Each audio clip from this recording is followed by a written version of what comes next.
him more often than the people that you might not think are his strongest supporters. She's one of them. Thomas Massie in Kentucky is another one. Rand Paul, my home state senator, he takes on Trump, although they profess to be Trump supporters. In this case, I think he had the order out of order.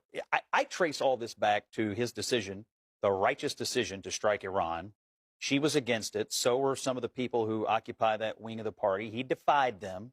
And since that time, they all seem to be stridently picking at him on this issue or that. And then, of course, everybody knows in Washington, Miles, you know, the fastest way to get in front of a television camera if you're a Republican is to come out and crap on Donald Trump. And so that is what she is doing. But, you know, Scott, that is what she is doing because I trace it back further than that, Scott. Over these issues, and that's what happened. Scott, I trace it further back than that. I trace it back to 10 years ago when you said Donald Trump was an authoritarian. And you know what, Scott, I've got to hand it to you. That was a remarkable forecast because 10 years later, I think you called it. Here's Donald Trump today, the man with the heart and soul of a fascist, showing us he now has the bona fides. By tonight, ordering investigations into American citizens. That's why members of his party, that's why members of his Why are you so upset he's running the executive branch?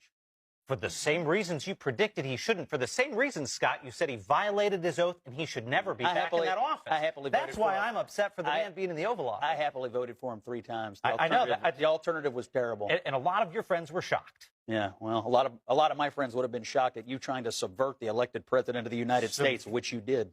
Well, I proudly did. I proudly said mid-level staffer substituting his judgment for the elected president of the United States. Well, Scott, I would have loved to have seen you stand up to it. Good luck. Back to MTG. Is it the sign of a changing tide? Is it the sign, or is it a singular one back and forth between one Republican who is getting into a fight with Donald Trump? Or do you think there is a possibility that it is the beginnings of Republicans seeing past the Donald Trump era?